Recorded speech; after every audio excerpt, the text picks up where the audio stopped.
For more than 200 years, frontiersmen who ventured into the wilderness of northern Canada have returned from their adventures with tales of enormous animals, supposed by the scientific community to have long since vanished from the earth. Often supported by native lore, these alleged encounters imply that small populations of the primeval monsters, whose fossilized skeletons adorn the museums of the civilized world, may have survived whatever cataclysmic event is believed to have wiped out the remainder of their species, taking refuge in the forgotten vales and lonely alcoves of the far north. In this piece, we will revisit 4 videos on this subject, which have already been published on this channel. First, we will take a look at the incredible tale of a carnivorous dinosaur, said to have been spotted in the heart of Canada's Yukon Territory in the aftermath of the Klondike Gold Rush. Although many cryptozoologists who have commented on this story over the years have dismissed it as a work of fiction, a closer look at the article which brought this tale to public attention reveals that it was clearly presented and duly received by its contemporary readers as a factual account. Next, we explore native legends and frontier accounts concerning living Ice Age giants in the far-flung corners of the Great White North. From the oral traditions of the Dene Indians to the journal of a famous fur trade explorer, these stories suggest that mammoths and mastodons could still be found in the Canadian subarctic as late as the early 1900s, and perhaps beyond. Our next piece delves into native legends involving primitive cannibalistic humans who lived alongside the bow-wielding ancestors of Canada's Indigenous peoples not so very long ago. A handful of modern reports indicate that these Neolithic wild men, evocative of the Neanderthal and Denisovan studied by modern anthropologists, may still eke out their existence in the remote forests and secluded mountains of northern Canada. Finally, we will dust off a very old video on the various prehistoric monsters said to haunt the Nahanni Valley, an extraordinary region hugging the border of Yukon and the Northwest Territories. This eerie vale surrounding the valley of the South Nahanni River was once popularly referred to as the Headless Valley, on account of the many prospectors who have lost their heads there under mysterious circumstances. Enjoy.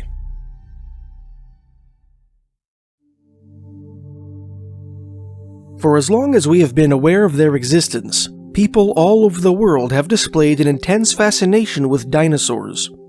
Discoveries of their fossilized remains likely help inspire the legend of the dragon, the monstrous, sometimes winged reptile which features in traditional folklore from China to Mexico. The wild popularity of the Jurassic Park franchise demonstrates our enduring interest in these kings of the Mesozoic, and our deep, primitive gratitude that they no longer walk the earth. And many young boys and girls go through a dinosaur phase, characterized by an all-consuming obsession with these primordial monsters. The academic community in North America and Europe went through its own dino phase in the mid to late 19th century, after English paleontologist Sir Richard Owen, in 1942, first used the Greco-Latin compound word Dinosaurus, or terrible lizard, as a denotation for the ancient reptiles whose petrified skeletons were being unearthed in England, Holland, and Germany. Victorian dinosaur mania veritably exploded a decade later, when Owen commissioned British sculptor Benjamin Waterhouse Hawkins with creating life-size sculptures of 33 dinosaurs, which were based upon Owen's interpretations of the handful of fossils that had been unearthed at that time. The sculptures were completed in 1854, and were unveiled with great pomp and ceremony during the grand opening of a prehistoric-themed park constructed outside the Crystal Palace. The Crystal Palace being a portable glass and iron building, which had housed London's Great Exhibition, the First World Fair, back in 1851. Catalyzed by the popularity of the Crystal Palace dinosaurs, museums across Great Britain and the United States raced to populate their display rooms with the largest and most impressive dinosaur skeletons money could buy, which they purchased from independent and fiercely competitive paleontologists. Hand in hand with the dinomania of Western academia came fictional tales of lost worlds, inhabited by the primeval monsters that had inflamed Victorian imagination. In 1864, French novelist Jules Verne published Journey to the Center of the Earth, a French literary classic in which an eccentric German scientist and his nephew discover a subterranean ocean deep beneath Iceland, teeming with aquatic dinosaurs. In 1888, Canadian writer James DeMille's fantasy romance, A Strange Manuscript Found in a Copper Cylinder, was published posthumously in serial format in Harper's Weekly magazine, telling the story of a thermally heated, semi-tropical oasis in Antarctica, where dinosaurs roam. In 1898, English novelist C.J. Cutcliffe Hine published The Lizard, a short story about an English gentleman who discovered and battled a carnivorous dinosaur in a cave near the English village of Kettlewell. The following year, American writer Warden Allen Curtis's science fiction short story, The Monster of Lake Lemaitre, was published in the September issue of Pearson's magazine. Curtis's piece is written as the lost diary of a physician who discovered a living plesiosaur in a mountain lake in Wyoming, into the skull of which he transplanted the brain of his dying teenage companion. And in 1912, British author Sir Arthur Conan Doyle published his science fiction novel The Lost World, in which an ambitious young reporter accompanies an indomitable professor on an expedition to a remote stretch of South American jungle, which supports a robust population of pterodactyls. While dinosaur mania took Victorian culture by storm, a contemporaneous but unrelated furor gripped the Western mercantile world. As a consequence of the Industrial Revolution and the political upheavals that characterized the Age of Revolution, a wealthy upper-middle class composed of industrialists, doctors, lawyers, bankers, military officers, and other white-collar professionals grew throughout the 19th century. Many members of this burgeoning social strata flaunted their new wealth and standing by furnishing their drawing rooms with pianos, or pianofortes as they were known at the time, luxuries which were once affordable only to the aristocracy. It became fashionable for middle-class women and girls to study piano performance, an avocation redolent of high status and good breeding, and soon pianos were also making their way into the bedrooms of middle-class ladies throughout the Western world. The 52 white keys adorning every piano in the Victorian era were covered with veneers of ivory, and in order to supply that ivory, a brisk trade in elephant tusks flourished in West and East Africa. The rising demand for ivory was concurrent with a decreased demand for fur, as men throughout the Western world began to prefer silk top hats to the beaver felt headgear affected by their fathers and grandfathers. Some far-sighted fur traders throughout North America, Alaska, and Siberia, eager to adapt to the changes affecting the Victorian market, began to purchase the tusks of woolly mammoths from the natives who had once brought them furs, those ancient ivory appendages being surprisingly common in the North Country, ensconced in the ever-eroding clay of riverbanks across the subarctic. Throughout the course of their boreal wanderings, many of the ivory prospectors who hunted for these antediluvian relics came across partially preserved mammoth carcasses mummified by the permafrost. In 1806, for example, zoologist M.F. Adams of the Russian Academy of Sciences learned that the body of a frozen mammoth had been discovered by Yakutian hunters on the banks of the Lena River in Siberia, with one eye still in its socket and its brain still in its skull. Despite that much of the mammoth's flesh was subsequently devoured by wild wolves and hungry Yakutian sled dogs, Adams managed to secure a portion of the animal's hide, which was so heavy that 10 strong men were needed to drag it to their boat on the riverbank. In 1848, a Russian Orthodox missionary named Kitrovo allegedly discovered the frozen body of a mammoth on the banks of the Kolyma River in northeastern Siberia, with food still in its stomach and twigs still in its mouth. And in 1898, a prospector named Angus Graham reputedly came across the remains of a mammoth encased in ice somewhere in Yukon Territory, which disintegrated when it was exposed to the air. In the late 1800s, prospectors, fur traders, and ivory hunters began returning from the wilderness of northern Canada and Alaska with tales of living mammoths. In the May 5, 1889 issue of the Philadelphia Press, for example, a fur trader named Cola F. Fowler described his 1887 purchase of what appeared to be a fresh mammoth tusk from a native chief. When questioned, the chief informed him that he and his band had encountered a small mammoth herd north of Nome, Alaska, and that some of his hunters killed an old bull and a cow with their large-caliber muskets. The March 4, 1893 issue of the Sitka-based newspaper The Alaska contained an article describing a Tahltan hunter's recent brush with a woolly mammoth in the valley of the Stikine River in northwest British Columbia. and an article in the October 1899 issue of McClure's magazine told a fantastic tale, which was later proven to be a hoax, regarding a successful mammoth hunt in the early 1890s in the Alaskan wilderness.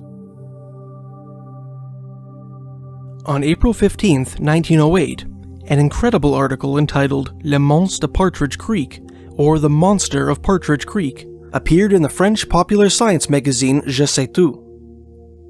Later that year, an English translation of the same piece appeared in the July 1908 edition of the Strand magazine, a British publication which printed both factual articles and fictional stories. As a literary phenomenon, The Monster of Partridge Creek was the perfect marriage of the two different genres of literature above described, namely fictional tales of living dinosaurs and ostensibly non-fictional accounts of prehistoric monsters in the North Country. Specifically, the piece describes an alleged encounter with a dinosaur in Canada's Yukon Territory. The Monster of Partridge Creek was written by a Frenchman named Georges Dupuy, whom Wikipedia identifies as 50-year-old Dr. Georges-Marie Dupuy, a hard-headed Parisian physician and anatomical illustrator, respected in the medical community for his contributions to the field of combat surgery. In fact, the author of the piece was almost certainly the doctor's contemporaneous namesake and fellow Parisian, a 34-year-old journalist, writer, and translator who regularly contributed to the French sporting magazine L'Auto. In addition to writing articles on boxers, sprinters, and other athletes for the aforementioned publication, Georges Dupuy wrote at least one other short story for Je sais tout, which is set in Canada's Yukon Territory. Dupuy was a stampeder who had participated in the Klondike Gold Rush of 1897. In a saloon in Dawson City, the heart of Klondike country, he became acquainted with fellow writer Jack London, future author of the American literary classics White Fang and The Call of the Wild. Like London, Dupuy spent much of his time in Dawson, plying old sourdoughs for tales of their backcountry adventures. Dupuy made several trips from Paris to Yukon and Alaska in the decade following his prospecting days. On one such foray, which he undertook as a correspondent for L'Auto, he traveled to Nome, Alaska to report on the condition of the Bering Strait sea ice, over which some quixotic industrialists hope to build a highway, the most difficult stretch of a hypothetical thoroughfare connecting New York with Moscow. Just before twilight, he reported, some 2 miles or less distant, we could see the little blue waves out there in the Bering Sea. Not once did it freeze more than 5 miles out at Nome, but there are periods when the strait freezes, unquote. In 1904, Jack London hired Dupuy to translate his short story anthology, The Faith of Men and Other Stories, into French. In a letter to his friend and publisher, George Platt Brett Sr., in which he attempted to convince Brett that Dupuy was the man for the job, London wrote, quote, Mr. Georges Dupuy is a Frenchman, an artist, a journalist, and a man who knows Alaska better than I do. He has lived the life. I call him an artist, and by the word I mean not painter but temperament. He sees. From my talks with him, I see that he has the romance, the fire, the color, the idiom of the land, unquote. Despite London's praise for the keenness of his mind's eye, Dupuy was quick to assure his readers that the events described in The Monster of Partridge Creek were witnessed by the physical eyes in his head. The story which follows is in no sense a romance, he began. I wish in the first place to ask the readers of the following narrative to believe that I am in no way attempting to impose upon their credulity.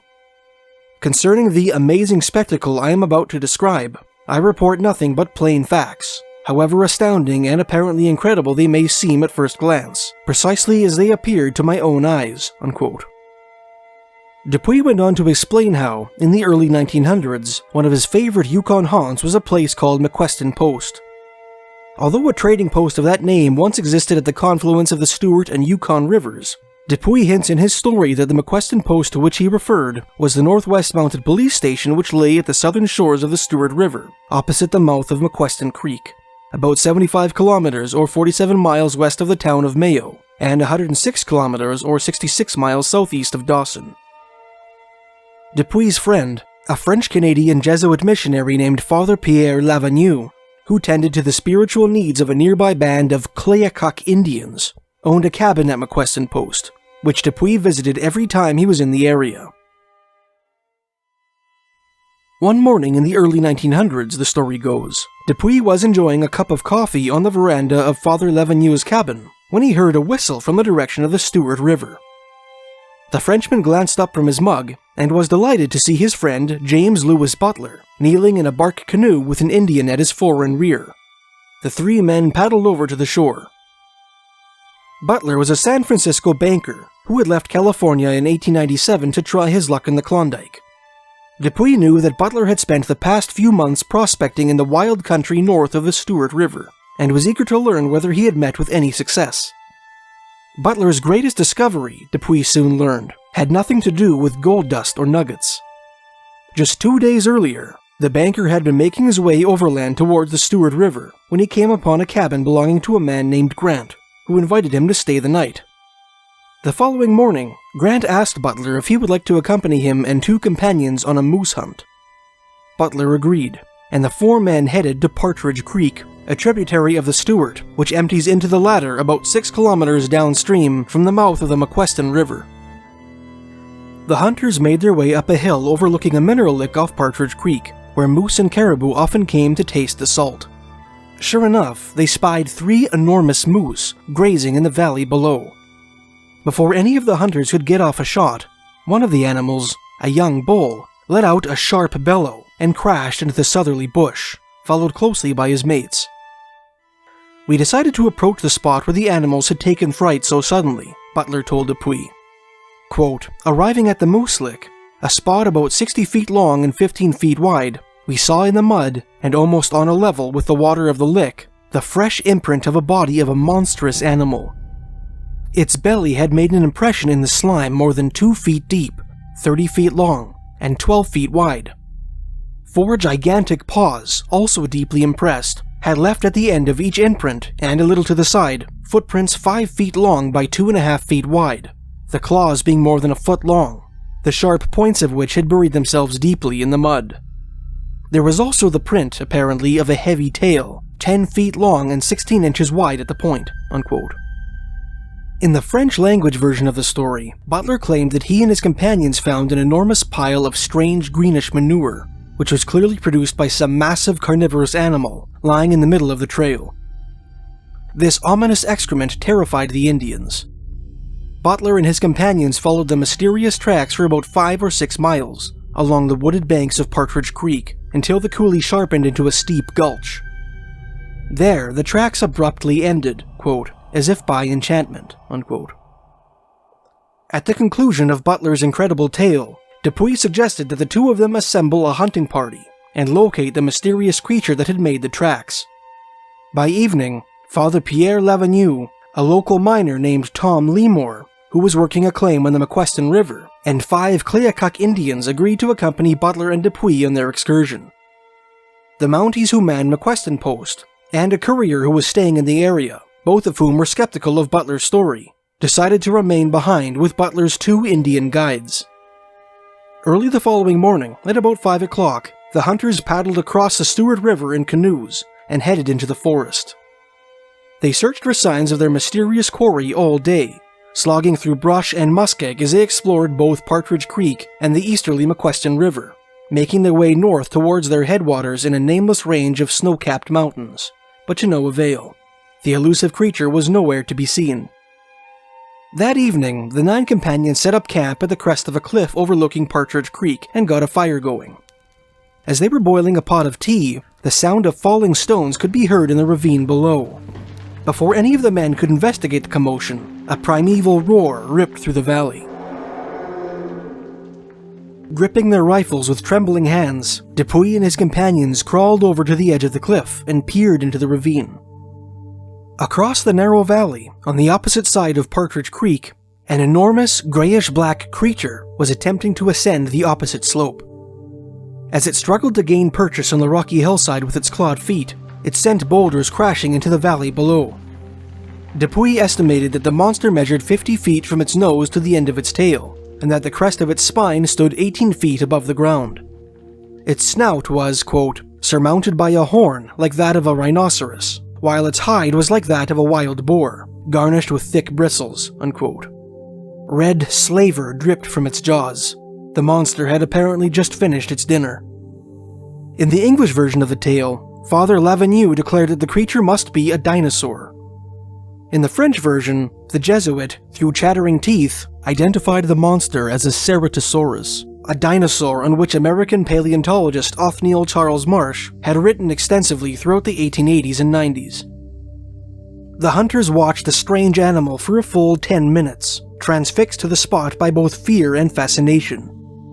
"We were in full possession of our senses," Dupuy wrote. "There was not, and never will be, in our minds the least doubt as to the reality of what we saw.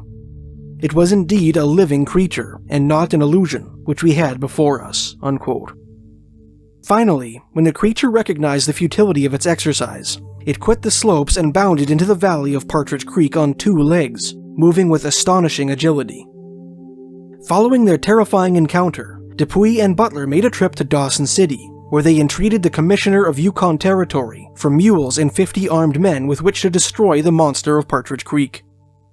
"Here my story ends," Dupuy wrote. "For a month we were the laughingstock of the Golden City, and the Dawson Daily Nugget published an article about me, which was at the same time flattering and satirical, entitled Arrival of Poe." Unquote. Near the beginning of the article, Georges Dupuy reproduced the contents of a letter that he claimed to have received from his friend Father Lavignou, which was written on New Year's Day 1908. After expressing his, quote, "affectionate wishes for Dupuy's health and happiness," unquote, and informing Dupuy of the death of John Spitz, the mail carrier for the Duncan district northeast of Mayo, the priest disclosed that on New Year's Eve, just a week prior, he and 10 members of his native congregation had seen the monster of Partridge Creek a second time, racing over the frozen surface of the creek with the caribou clamped between its jaws. His fur was covered with hoarfrost, he wrote, and his little eyes gleamed like fire in the twilight. Unquote. The priest estimated that the animal ran at a speed exceeding 10 miles an hour, and noted that the temperature at the time of the sighting was 45 degrees below zero, that's minus 49 degrees Fahrenheit. Accompanied by a local Indian chief and 2 of his sons, Father Lavignou followed the animal's steadily fading tracks 2 miles to the Stewart River, where the trail finally disappeared under a blanket of freshly fallen snow. Many of those who have commented upon The Monster of Partridge Creek believe that it was intended as a work of fiction. In his 2017 article, A Brief History of Cowboys and Dinosaurs, American comic book artist Stephen R. Bissett described the story as, quote, "one slice of great northern Yukon Territory fiction. Well, I'm convinced it's fiction, which has become enshrined as the real thing by certain cryptozoology circles," unquote. American cryptozoologist Lauren Coleman echoed Bissett's statement in a May 27, 2020 Twitter post, referring to the piece as, quote, "pure #cryptofiction set in Canada," unquote. Regardless of whether or not the story itself is true, The Monster of Partridge Creek was clearly presented as a non-fictional account of an actual dinosaur sighting in the Yukon. In the Strand magazine, it is sandwiched between various non-fictional pieces, such as 34-year-old Winston Churchill's account of his parliamentary service in Uganda, and a variety of obviously fictional short stories, like a supernatural mystery by Sir Arthur Conan Doyle involving an overworked accountant and a haunted Scottish mirror. The magazine's editor firmly placed Dupuy's story in the non-fiction camp by giving it the headline, "Stories Strange and True." Then, as if to dispel any remaining doubt as to its veracity, he added a short preamble, a direct translation of its French counterpart in Je sais tout, in which he declared that the story's author is, quote, "a well-known French writer and traveler, whose good faith is beyond question, and who takes full responsibility for his narrative, which, it may be noted, however remarkable, is in no way contradicted by known scientific facts," unquote.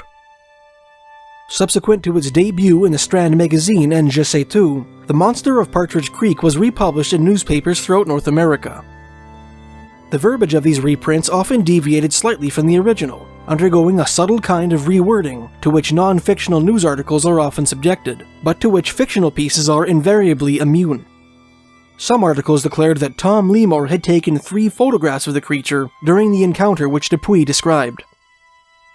Galvanized by the sensational articles, 29-year-old Hugh Grosvenor, the wealthy Duke of Westminster, reportedly planned a hunting trip in Yukon Territory for the express purpose of bagging the Monster of Partridge Creek. In preparation for his upcoming adventure, the Duke allegedly chartered a German steamer at Hamburg and fitted it with a huge steel cage in which the beast was to be contained. His plans were ultimately foiled in 1914, when the Great War broke out in the Old World. The Duke volunteered for combat duty and served with distinction in a prototypical armored car squadron on the front lines in Egypt. By the time the war was over, he had apparently forgotten about his intended Yukon expedition, or had a change of heart or circumstance, and never rescheduled his trip to Stewart River country.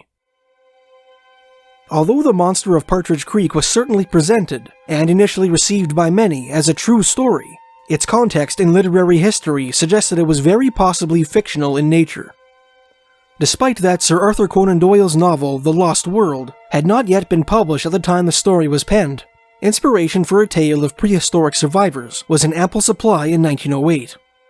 Verne, DeMille, Hine, and Curtis had already introduced living dinosaur fiction to the reading public, and American newspapers abounded with tales of mammoths and mastodons that roamed the frozen wastes of the subarctic. Perhaps most tellingly, Jack London's anthology, The Faith of Men, which Dupuy translated into French in 1904, included a tale entitled A Relic of the Pliocene. In this short story, the narrator encounters a lonely frontiersman deep in the subarctic bush, who tells him a campfire story about a live woolly mammoth, perhaps the last of its kind on Earth, which he encountered in a remote valley in what is presumably the Mackenzie Mountains of Canada's Northwest Territories. When the monster broke his gun and killed his dog, the frontiersman made it his mission to slaughter it. He accomplished this feat through persistence hunting, and celebrated his victory by crafting a pair of mucklucks from the mammoth's hide. If the monster of Partridge Creek indeed constitutes a piece of Northwestern fiction, it was not Georges Dupuy's first foray into the genre. 2 years earlier, he wrote a French-language story entitled Un drame à Klondike, or A Drama in the Klondike, which was published in the February 15, 1906 issue of Je sais tout. This story tells of a French-Canadian prospector who murdered 2 of his fellow countrymen in the subarctic for their gold, only to be driven away from his prize by his victims' vengeful sled dogs. Its context in literary history is not the only indication that the monster of Partridge Creek might be a fictional creation. In the very first paragraph, Dupuy refers to the Indians of the Stewart River as members of the Clayoquot tribe. In his French-language version, he implies that the Clayoquots comprise a band of Snow Indians, the Snow Indians perhaps being a general denotation for the Dene. In fact, the natives of Stewart River country are members of the Northern Shoshone First Nation, no bands of which go by a name bearing any resemblance to the word Clayoquot. The Koyukuk Indians, on the other hand, whose name the word Clayoquot strongly evokes, are members of a subdivision of the Koyukon Nation, whose historical homeland lies in central Alaska, far from the Stewart River. Dupuy's inclusion of the Clayoquot Indians in his narrative, considering his intimate familiarity with the North Country, almost seems to be a subtle wink to his sourdough friends, to whom such an error, unnoticed by the vast majority of readers, might seem glaringly obvious. Dupuy's friend Jack London inserted a similar inside joke into his novel The Call of the Wild, with his inclusion of the murderous and completely fictitious Yihat Indians. Similar to the Clayoquot Indians, this author has failed to find any references to Father Pierre Lavenu, James Lewis Butler, and Tom Lemore in any books, academic articles, newspapers, or online posts, aside from those related to Dupuy's story. In a commentary on the monster of Partridge Creek, published in the September 1908 issue of the Knowledge and Illustrated Scientific News, English naturalist Richard Lydekker wrote, quote, that a living representative of the carnivorous dinosaurs of the secondary epoch should be living in the frozen north of Alaska seems incredible to every scientific mind. The prima facie presumption is that larger dinosaurs were inhabitants of warm rather than of Arctic zones, unquote. British cryptozoologist Carl Schuker, who was perhaps the first in his field to critique the story, expressed a similar opinion in his 1995 book In Search of Prehistoric Survivors, writing, quote, the monster of Partridge Creek merits a prominent place among the Dubatanda of cryptozoology. Bearing in mind that the existence of such an animal calls for our belief in the post-Cretaceous persistence of an endothermic hairy dinosaur in what must surely be the last compatible habitat for any type of large reptile living today, its lack of cryptozoological credibility should hardly come as a great surprise, unquote. Conversely, British journalist and Fortean writer Harold T. Wilkins, in his 1952 book Secret Cities of Old South America, argued that Dupuy's story, and the concept of relict Arctic dinosaurs in general, might not be as far-fetched as most readers might reflexively assume. Paleontologists, he wrote, tell us that one of the principal reasons for the disappearance of dinosaurs, and the monstrous reptilian of the great swamps and warm mosses of the hot Mesozoic age, life's long summer on the Earth, was the oncoming of the Ice Age. After recurring periods of cold and less warmth, they say, the monsters died out, leaving no descendants. Yes, doubtless that was so, but who may say whether or not a peculiar type of dinosaur, existing in the Mesozoic age, was able to adapt himself to changing climates and survive, unquote. Indeed, since the 1980s, paleontologists have discovered dinosaur fossils in both the Arctic and Antarctic circles, indicating that some dinosaurs were able to survive in colder temperatures than previously believed. The finds are coming fast and furious, wrote science writer Riley Black in a December 3, 2020 article for the Smithsonian Magazine. Quote, a tiny jaw found in Alaska's ancient rock record, and written about in July, indicates that dinosaurs nested in these places and stayed year-round. The ongoing identification of new species, not found anywhere else, highlights how some dinosaurs adapted to the cold, unquote. Similar to their modern avian counterparts, paleontologists hypothesize that these creatures acclimated to lower temperatures by growing fuzz or downy feathers, going into torpor in underground burrows, or annually migrating to warmer climes in autumn. One potential hole in Dupuy's story is the imprint that the monster's tail purportedly left in the mineral lick, as described by James Butler. Some writers have interpreted this detail as an indication that the dinosaur dragged its tail when it walked. This interpretation is probably incorrect, considering that the tail mark is only mentioned in connection with the massive imprint of what was suspected to be the dinosaur's belly, which the creature presumably made while wading through the soft, deep mud of the mineral lick. If the mud reached the creature's belly, then it doubtless would have reached its tail as well, whether it was dragging or not. Whatever the case, the notion of a tail-dragging dinosaur accords perfectly with the mainstream Victorian and Edwardian perception of dinosaur biomechanics, which held that dinosaurs dragged their tails on the ground when they walked. In the 1970s, however, during a paleontological paradigm shift known as the Dinosaur Renaissance, American paleontologist Robert T. Backer proposed that theropods like Ceratosaurus were active creatures which used their tails to balance themselves while they ran. The paleontological community generally concurred with Backer's revolutionary theory, and today, nearly every interpretation of bipedal dinosaurs, from museum skeletons to movie monsters, depict these ancient creatures with their tails in the air. In recent years, theories on dinosaur locomotion have begun to come full circle, with the discovery of what have been interpreted as dinosaur tail drag marks, clear indications that some dinosaurs did indeed drag their tails when they walked, as Victorian scientists initially suspected. In 1922, newspapers across North America reported that a family of carnivorous dinosaurs resembling Ceratosauri had been spotted in the Soviet Union's Kamchatka Peninsula.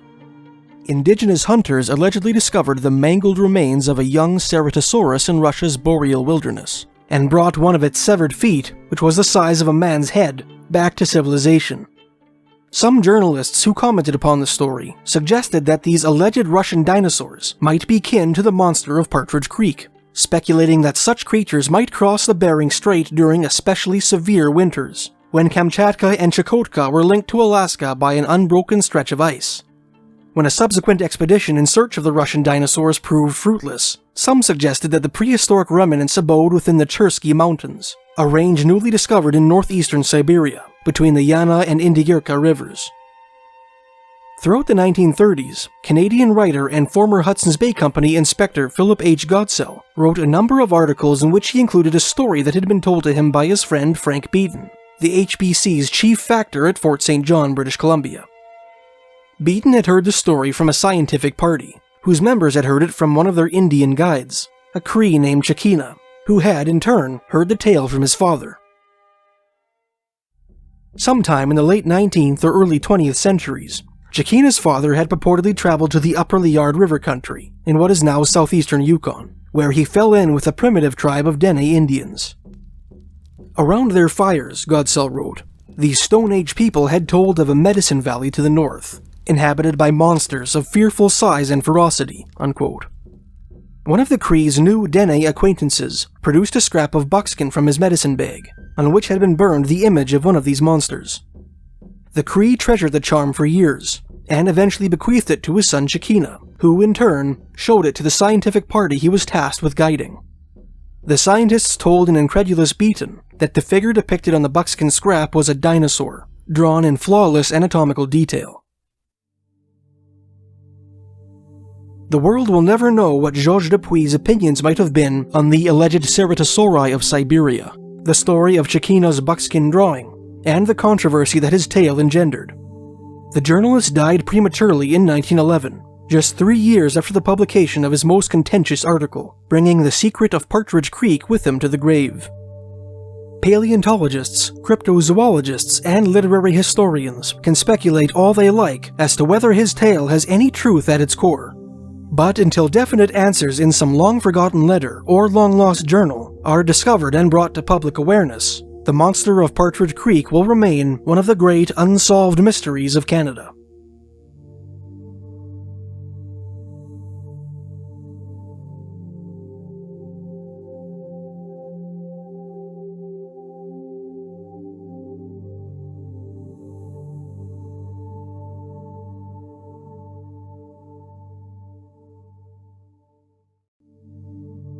At the foot of one of the rolling hills which blanket the Dordogne department in southwestern France is an ancient cavern called the Rouffignac Cave. The limestone walls of this prehistoric hollow are adorned with over 250 petroglyphs and cave paintings inscribed by long-forgotten Neolithic artists. These beautiful umber renderings depict ancient animals which lived alongside our Stone Age ancestors, like the cave bear and the woolly rhinoceros. Incredibly, roughly 70% of the megafauna represented on the stone tapestry which envelops that age-old sanctuary are members of a species once believed to have predated man, the woolly mammoth. Since at least the days of Victorian paleontology, the Western mind has accepted the fact that the mammoth was contemporaneous with our caveman ancestors, those prehistoric pachyderms likely having supplied the material needs of ancient man in the twilight of the Pleistocene epoch, the last ice age. Perhaps on account of some heritage from our biological past, modern man has demonstrated a fascination with those enormous long-tusked elephants, incorporating them into children's shows and business logos. And despite a Michael Crichton book and 6 Hollywood blockbusters illustrating the dangers of such an endeavor, biotechnologists have expressed a desire to scientifically resurrect those huge herbivores for decades.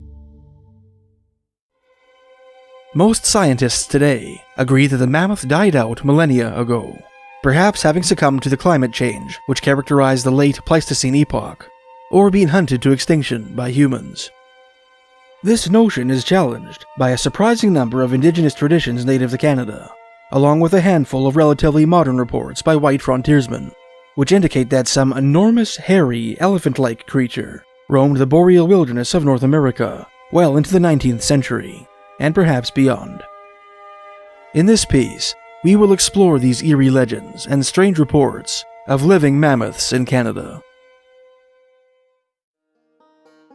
In the summer of 1896, a Nova Scotian prospector named Robert Henderson found a sizable quantity of gold dust while panning a creek on what would come to be known as King Solomon's Dome, a small mountain near the western edge of Canada's Yukon Territory, bounded by the Indian, Yukon, and Klondike rivers. Returning with a handful of fellow gold seekers, he sank a mine shaft on the site of his discovery and extracted $750 worth of gold from the soil. At the same time, 4 Tagish Indians and a white man named George Carmack were encamped on that very same slope, 1 creek to the west of Henderson and Company, intent on scouting for quality timber, which they might float downstream to the town of 40 Mile. Their stock of fish having run out, one of their number, a huge Tagish packer named Skookum Jim, shot a moose for supper and prepared to cook it. While washing his frying pan in what would come to be known as Bonanza Creek, he spotted a gleam in the water and plucked from the creek bed a thumb-sized nugget of solid gold. News of these discoveries trickled their way to civilization, and by 1897, thousands of hopeful prospectors from all over the world were on their way to the goldfields surrounding King Solomon's Dome, traveling by steamer, horse, and canoe in what is known today as the Klondike Gold Rush. Among the thousands of stampeders to try their luck in that last great gold rush of the 19th century was a young American writer named Jack London, whose experiences in Klondike country were the fodder from which derived his classic novels White Fang and The Call of the Wild. Among the lesser-known literary progeny of London's Klondike escapade is his short story A Relic of the Pliocene, which was published in his 1904 anthology The Faith of Men. This tale is told from the perspective of a prospector who encounters a lonely frontiersman named Thomas Stevens deep in the subarctic wilderness. While sharing his campfire, Stevens shows the narrator his mucklucks, or Inuit-style boots, and tells him that they are made from the hide of a woolly mammoth he killed, in what a brief geological description indicates is the Mackenzie Mountains of Canada's Northwest Territories. He then launches into the story of his adventure, claiming that, shortly after his beloved dog, Klooch, gave birth to 7 wolf dog puppies, a mammoth came and stepped on them, while mindlessly traipsing through the forest, destroying his gun in the process. The beast was 30 long and 20 high, Stevens told the narrator, and its tusks scaled over 6 times 3 feet. I couldn't believe myself at the time, for all that it had just happened. But if my senses had played me, there was the broken gun, and the hole in the brush. And there was, or rather there was not, Klooch and the pups. Oh man, it makes me hot all over now when I think of it. Enraged, Stevens seized a hatchet and took off after the mammoth, chasing him into a valley. For 2 months, he drove the timid creature in an endless circle through the wilderness, compelling it to flee from him by screaming at it and pelting it with rocks, eating jerked meat and salmon berries on the run, and snatching winks of sleep between. Whenever the mammoth turned to attack him, he fled into soft muskeg, where the heavier animal dared not tread, or squeezed himself into a rock fissure, too narrow for that antediluvian giant to penetrate. At last I wore him out, Stevens concluded, and he lay down, broken-winded, broken-hearted, hungry and thirsty. When I found he wouldn't budge, I hamstrung him and spent the better part of the day wading into him with a hand axe, he a sniffing and a sobbing, till I worked in far enough to shut him off. Barring the fact that I had run most of the juices out of him, he was fair eating, and his 4 feet alone, roasted whole, would have lasted a man a 12-month. When he finished his tale, Stevens gave the narrator his mammoth skin mucklucks as a token of his appreciation for the tobacco he had shared with him. The narrator then claims that he donated the mucklucks to a certain professor at the Smithsonian Institute, who verified that they were indeed crafted from mammoth hide. A paragraph in London's piece indicates that the American author likely drew the inspiration for his short story from the mortal remains of woolly mammoths, which stampeders frequently found ensconced on the banks of the Klondike and its tributaries. As Canadian historian Pierre Burton put it in his 1989 book, The Mysterious North, embedded in this frozen muck are the bones and skulls and even the flesh of animals that have long since vanished from the earth. The hairy mammoth, the great-tusked mastodon, and varieties of bison, deer, and horse long extinct. This phenomenon was not restricted to Klondike country, being a common feature of river systems throughout the subarctic, from Alaska to Siberia. Canadian historian Philip Godsell, for example, in several of his pieces, alluded to Indian reports brought down from the lower Mackenzie of frozen mammoths being exposed in the falling away of ice cliffs, leaving their flesh, though millions of years old, still fit when thawed for dog feed. According to Father Julius Jeté, a French-Canadian Jesuit missionary who lived among the Koyukon Indians of Alaska's Yukon River in the late 19th and early 20th centuries, the Dene natives of northern Canada called these fossilized remains the bones of the underground game, believing that they belonged to other dimensional game animals hunted by the spirits of the dead. Discoveries of these primordial relics were once so common that northern frontiersmen casually decorated their cabins with mammoth tusks. In the officer's residence, in the Hudson's Bay Company's Fort Simpson, located at the confluence of the Mackenzie and Liard rivers, there was a room called the Ivory Room, which housed a collection of mammoth bones, tusks, and teeth that had been picked up by voyageurs during their boreal travels. In his memoir, Son of the North, geologist Charles Camsell, whose father was the factor of Fort Simpson, describes how steamboat engineers, who often entertained themselves in a recreation room beside the Ivory Room, for want of proper equipment, were relegated to playing billiards one winter, with balls they fashioned from mammoth ivory. In addition to physical remains, the elephantine monsters, which once roamed the subarctic, left behind enormous footprints on the ancient riverbanks of Alaska and Canada's northern territories, some of which have survived the test of time. On certain stretches of the Yukon River, and along the shores of Williston Lake in Peace River country, one can find ancient mammoth footprints baked into stone. Prospectors Hank Russell and Jack Lee, according to a controversial article published in the November 11, 1922 issue of Valdez, Alaska's Valdez Miner, claimed to have made a similar discovery in a particularly lush valley near what might have been the Toad River Hot Springs, located in northern British Columbia at the northern feet of the Cassiar Mountains. In looking over the valley, the article asserted, the prospectors found tracks of several animals of species unknown to them. These tracks were too large for bears, being some 18 inches in diameter, and perfectly round, with 3 depressions in the front of the track resembling toes. Had they been living in a prehistoric age, the prospectors would have sworn the tracks to be those of a mastodon or mammoth. 3 years later, the prospectors' discovery was corroborated by the account of Vancouver-based mining engineer Frank Perry, who reported finding similar tracks in what was likely the same verdant stretch of wilderness. According to a summary of his account, published in the June 26, 1925 issue of Seattle, Washington's Alaska Weekly, the country was never visited by Indians because of imprints of huge 3-toed prehistoric animals found in the sandstone and shales. Indians thought these monsters still roamed the country, and although they knew it to be a hunter's paradise, they gave the valley a wide berth. Another possible source of inspiration for London's story are the dozens of allusions to living mammoths in North America, which appeared in the journals, letters, and memoirs of frontiersmen throughout the 19th century, most of them being references to native legends. As might be expected, tales of living mammoths pepper the folklore of the Dene Indians, whose traditional hunting grounds in the Canadian and Alaskan subarctic abound with the mortal remains of those ancient elephants, preserved in perpetuity by the permafrost. Most written references to this native belief are cursory.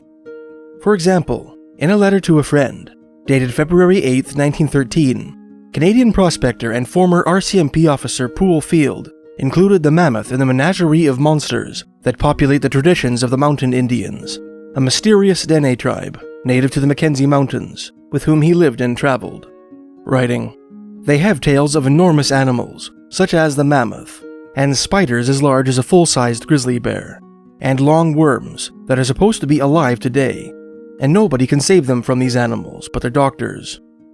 Some of the Indians will tell you that they have seen these animals." In the old and scattered archives of the Society for the Investigation of the Unexplained, an organization established by British-American biologist Ivan T. Sanderson, the so-called godfather of cryptozoology, is a letter dated July 12, 1971. The letter writer, whose signature this author is unable to decipher, described meeting an old native man named Gugo Naninesh, or Gugo, while visiting the town of Moosonee in northern Ontario. Through a Cree interpreter, the letter writer learned that Gugo was a Dene who claimed to have frequented the valley of the South Nahanni River, a haunted region steeped in gruesome history and ghastly legend, popularly known as the Headless Valley.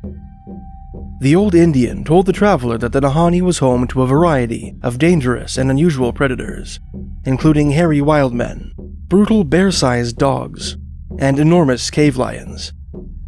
The lions, he wrote, kill everything when in the mood, including the bears, moose, and what would appear to be mammoths, the latter being described as creatures bigger than all the others, with long noses. I assume that this is what was meant by the description, as Gugo didn't have a name for it, and the interpreter seemed rather amazed. The Casca Dene, whose traditional homeland includes northern British Columbia and southeastern Yukon, have traditional folk tales which strongly imply that their ancestors encountered living mammoths in the Boreal wilderness and were sometimes attacked by them. In his 1964 ethnography on the Casca, American anthropologist John J. Honigman related an old Casca story about a huge nocturnal, man-eating predator called a Nuti, which was described as a big monster like an elephant, which emitted tremendous howls. In this story, the Nuti stalked a band of Casca, whom it intended to eat. When the band's medicine man accosted it, the creature swallowed him whole, apparently satiating its appetite. Miraculously, the shaman emerged from the Nuti's other end unscathed, but reeking so strongly that his fellow band members had to smoke him in a fire of rotten wood in order to purify him. In his own 1917 ethnography on the Casca, Scots-Canadian anthropologist James Tate included a traditional story about an animal called an atix, which he described in a footnote as a very large kind of animal which roamed the country a long time ago. It corresponded somewhat to white men's pictures of elephants. It was of huge size and built like an elephant, had tusks, and was hairy. These animals were seen not so very long ago, it is said, generally singly, but none have been seen now for several generations. Indians come across their bones occasionally. In this story, a young Casca family consisting of a husband, a wife, and a newborn baby went hunting for beaver one winter on the shores of some large nameless lake. One day, while hauling some of her husband's kills back to camp, the wife was approached by an antix. Terrified for herself and the baby she carried on her back, she abandoned her toboggan and the beaver meat and fled back to camp. When she told her husband about her horrifying experience, the hunter did not believe her, joking that she had probably just given his beaver meat to her imaginary paramour, whom he pretended had followed them into the wilderness. That night, the woman lay down with her baby on the opposite side of the fire from her husband. Although the hunter fell asleep quickly, the woman remained wide awake, terrified that the antics would find their camp. Sure enough, the crackling of the fire and the snores of her husband were soon superseded by the sound of heavy plodding footsteps and the snapping of branches crushed underfoot. The woman poked her husband with a stick, but could not rouse him. She then ran away, Tate wrote, and the animal came back into camp and ate the husband. Afterwards, the animal followed the woman's tracks, making sounds like a person crying. Her baby on her back, and the antics hot on her trail, the woman ran out onto the frozen lake towards a group of Casca who were encamped on the ice. She warned her kinsmen of the approaching monster, prompting them to cut a series of holes through the ice at the edge of their camp so as to weaken it. The antics soon reached the edge of the lake, and, seeing the flickering of the Casca fires, ventured out onto the ice in their direction. When it reached the line of holes the Casca had drilled, the ice gave way under its weight, and the monster plunged into the frigid water. Instead of drowning, however, the huge animal gained a footing on the lake bottom, and doggedly plodded on, using its tusks to break a path through the ice. Although most of the Casca froze at the monster's approach, too terrified to move, one strange boy, who had hitherto been despised and ill-used by his fellow band members, seized his bow and quiver, and shot arrow after arrow into the monster's head. Eventually, the boy succeeded in killing the creature, and was ever after regarded as a great medicine man. According to 19th century British scientist and explorer Robert Brown, the Dene's cultural fear of living mammoths and mastodons extended south into central British Columbia, into the historic homelands of the Dunetza, or Beaver Indians, and their southerly neighbors, the Carrier. Near Stewart Lake and Peace River in British Columbia, he wrote, Indian canoemen relate stories about huge animals, which, ages ago, ravaged that country, destroying Indian villages, until they had to erect, as some African and other tribes do at the present day, scaffolds to sleep on, or even houses on platforms in shallow lakes, like the old lake dwellers in Switzerland and other parts of Europe. It is curious enough that in this region, bones of the mastodon are found in abundance, and though possibly the tradition may have originated in a desire to account for the presence of these remains, yet I think it is more than probable that these traditions are only the fragmentary remembrance, handed down from generation to generation, of a time when this animal was contemporary with man. North of Dene territory, in the Arctic Circle, lies the domain of the Inuit nations, some of whom have traditional stories about living mammoths. In his 1990 collection of Northern Aboriginal legends, American folklorist Howard Norman included 2 such stories. One of these was an Inuit adaptation of the Genesis flood narrative, which he attributed to the Caribou Inuit, who inhabit the barren lands northwest of Hudson Bay. This story purports to explain why the mammoth live underground, a belief which the Caribou Inuit shared with the Casca and other Dene tribes. American ethnologist Edward William Nelson elaborated on this belief in his 1899 book, The Eskimo About Bering Strait, writing, "The bones of the mammoth, which are found on the coast country of Bering Sea and in the adjacent interior, are said to belong to an animal known as the Kalugawak, Kogakpuk of the Yukon. The creature is claimed to live underground, where it burrows from place to place, and when by accident one of them comes to the surface, so that even the tip of its nose appears above ground, and breathes the air, it dies at once. This explains the fact that the bones of these animals are nearly always found partly buried in the earth. The Eskimos say that these animals belong to the underworld, and for that reason the air of the outer world is fatal to them." The other mammoth story in Norman's book derives from the Kobuk River Inuit of northeastern Alaska. According to this tale, an Inuit hunter who always hunted barefoot went looking for marmots in the mountains near the Salmon River, a remote tributary of the Kobuk. While he was up on the mountain, Norman's informant said, the weather got foggy. He stayed on the mountain trail, and when he looked down the creek, he saw some big animal walking along, as though it was floating, barely touching the ground. He could see its breath.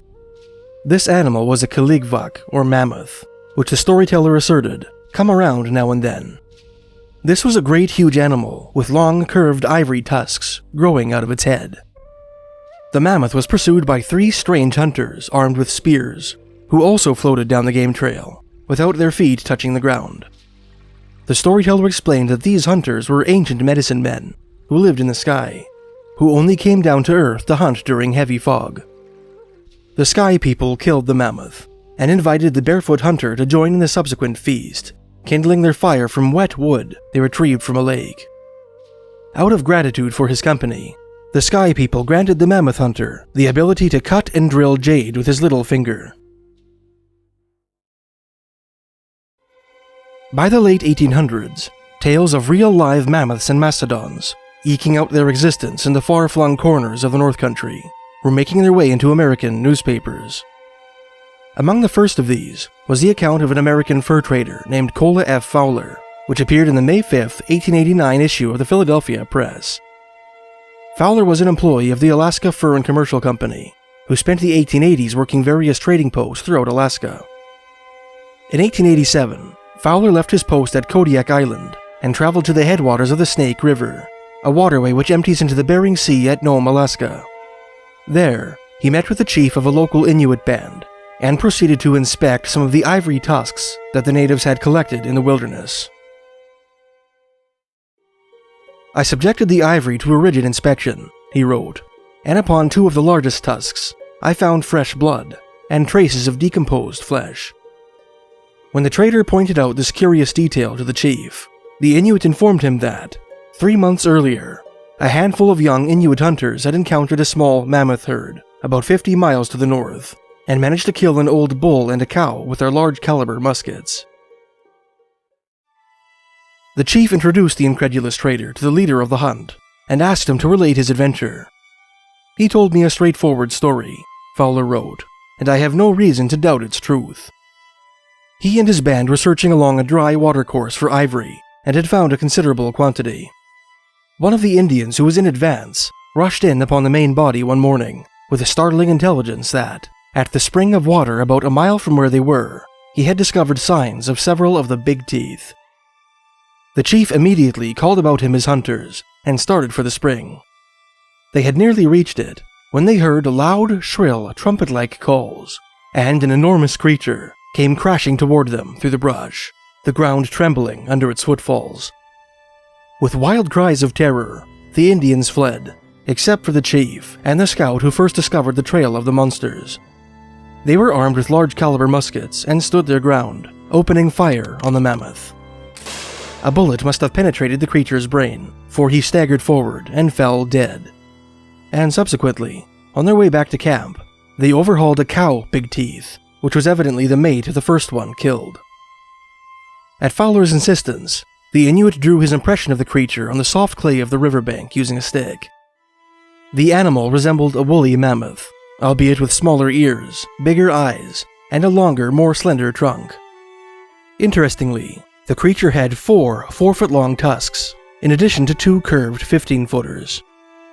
In his commentary on the story, in his excellent 1996 book, Strange Stories of Alaska and the Yukon, American author Ed Farrell observed that the monster that the Inuit drew is consistent in appearance to a eubelodon, or four-tusker, an ancient relative of the woolly mammoth, which was unknown to science at that time.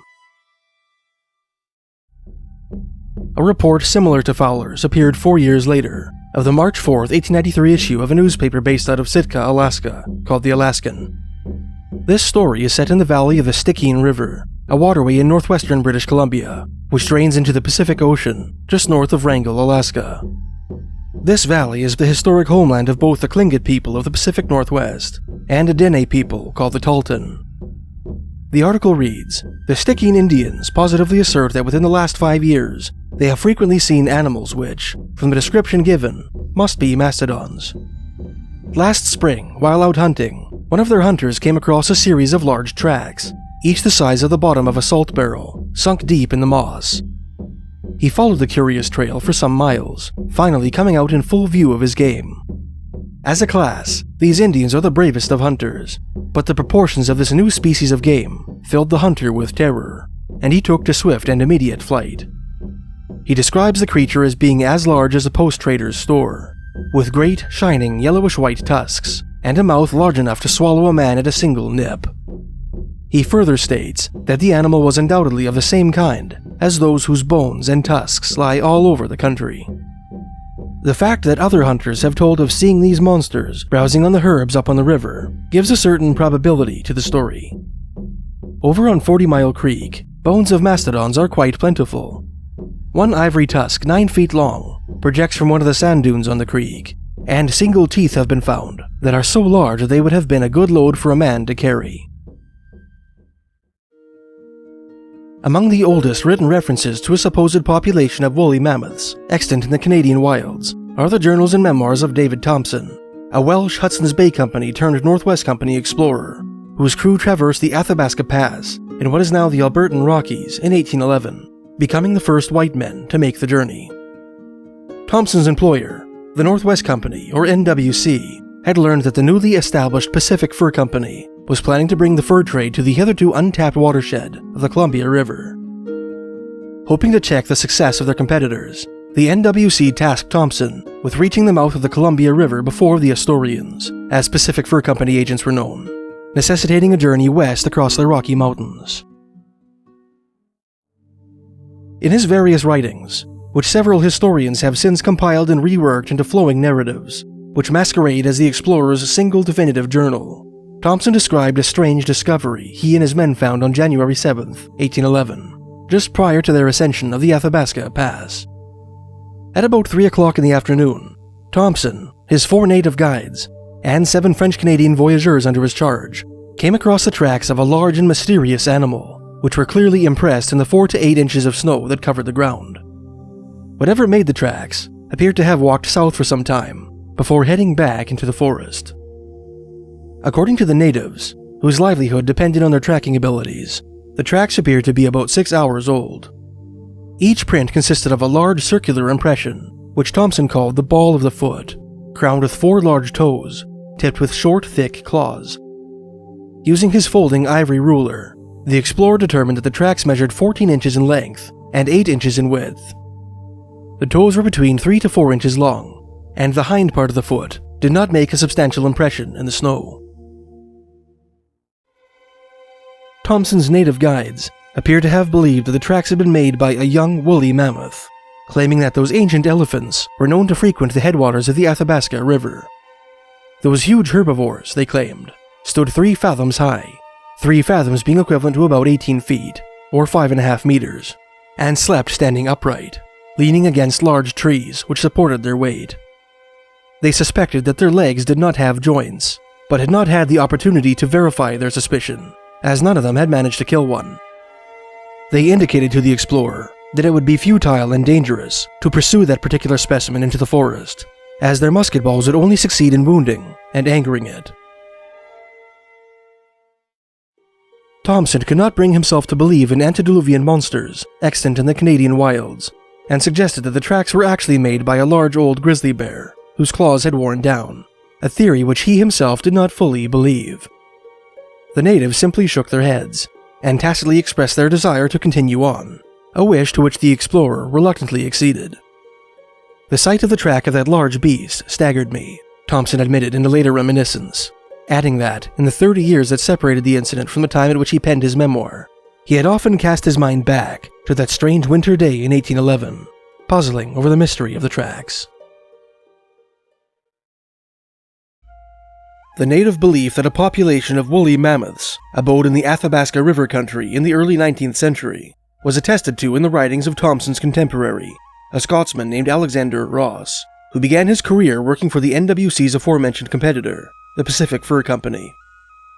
Following the dissolution of the PFC in 1813, Ross, like many of his fellow Astorians, was hired by the NWC and dispatched to various posts throughout the so-called Columbia District, in what are now the American states of Washington, Oregon, and Idaho. In later life, he would settle in Manitoba's Red River Valley. In his 1832 memoir, Adventures on the Columbia River, Ross wrote, "Some of the Upper Crees, a tribe who inhabit the country in the vicinity of the Athabasca River, have a curious tradition with respect to animals which they state formerly frequented the mountains.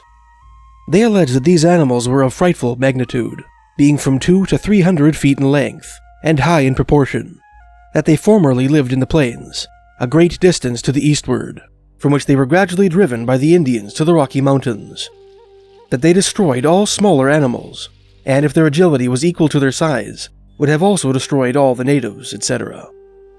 One man has asserted that his grandfather told him he saw one of those animals at a mountain pass, where he was hunting, and that on hearing its roar, which he compared to loud thunder, the sight almost left his eyes, and his heart became as small as an infant's. Whether such an animal ever existed, I shall leave to the curious in natural history to determine, but if the Indian tradition have any foundation in truth, it may have been the mammoth, some of whose remains have been found at various times in the United States. It is perhaps worth mentioning that Ross's testimony was later plagiarized by the aforementioned British explorer Robert Brown, who included a near verbatim reproduction of it, without attribution, in his 1876 book, The Races of Mankind. Over the years, several writers have interpreted certain monster stories of Algonquian tradition as evidence of a cultural recollection of living mammoths, suggesting that the First Nations' belief in living Pleistocene monsters might have also been prevalent in eastern Canada. As American paleontologist Nathaniel Southgate Shaler put it in his 1871 article for the American Naturalist, there seems to have been an obscure tradition among some proportions of the Indians of eastern North America that on the unexplored and distant recesses north of Lake Ontario and the St. Lawrence there dwelt some great animals, which had a size like that of the elephant. With the early voyagers, this was accepted as proof that the mammoth still lived in the western part of Labrador, and on some of the first maps, this territory was laid down as the habitation of these surviving members of the giant race, whose bones strewed the surface of so large a portion of the continent. Shaler's statement echoes the work of English anthropologist Sir Edward Burnett Tyler, who made the following case 1 year earlier in his 1870 book, Researches into the Early History of Mankind and the Development of Civilization. There is a certain amount of evidence which tends to prove that the memory of the huge animals of the Quaternary period has been preserved up to modern times in popular tradition. It is but quite lately that the fact of man having lived on the earth at the same time with the mammoth has become a generally received opinion, though its probability has been seen by a few far-sighted thinkers for many years past, and it had been suggested long before the late discoveries in the drift beds that several traditions, found in different parts of the world, were derived from actual memory of the remote time when various great animals, generally thought to have died out before the appearance of man upon the earth, were still alive. To support his theory, Tyler reproduced an excerpt from Volume 5 of Charlevoix's 1944 History of New France, Pierre-François Xavier de Charlevoix being a French Jesuit priest who traveled throughout the Pays d'Au or upper country surrounding the Great Lakes and French Louisiana in the early 1720s. There is also a rather pleasant tradition among these barbarians, Charlevoix wrote in French, probably referring to the Abenaki of what is now southern Quebec, of a large moose, with whom the others seem like ants. He has, they say, legs so high that 8 feet of snow do not embarrass him. His skin is proof against all kinds of weapons, and he has a kind of arm, which comes out of his shoulder, and which he uses as we do with ours. He never fails to have a large number of moose in his wake, who form his court, and who render him all the services he requires of them. In his commentary on the excerpt, Tyler wrote, "It is hard to imagine that anything but the sight of a live elephant can have given rise to this tradition.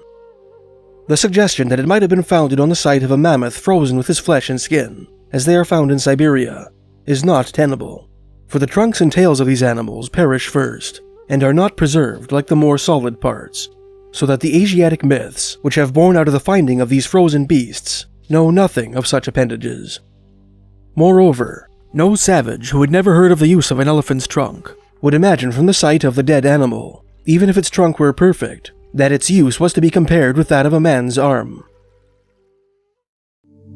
Another Algonquian legend, hinting at an eastern Canadian folk memory of living Pleistocene monsters, appears in American anthropologist Wilson Duncan Strong's 1934 article, North American Indian Traditions, suggesting a knowledge of the mammoth. In his piece, Strong included an old Naskapi story he recorded himself during a visit to the Labrador Peninsula, which, to his mind, seemed to embody a former knowledge of the living animals in question, perhaps grown hazy through long oral transmission. Long ago, the story begins, there was an old man, his wife, and daughter. The old man told his wife to come with him and cut birch for ladles. A huge monster, Cachito-Husqua, heard them chopping wood, and came and killed them both. He trampled and ate the bodies, but he tossed aside an unborn child carried by the woman. It was unclean. Hearing a terrible commotion, the daughter huddled alone in the family tent, crying softly.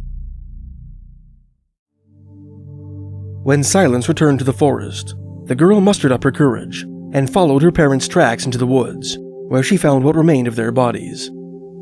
She also spotted her newborn brother lying nearby, prematurely rent from their mother's womb, and stubbornly clinging to life.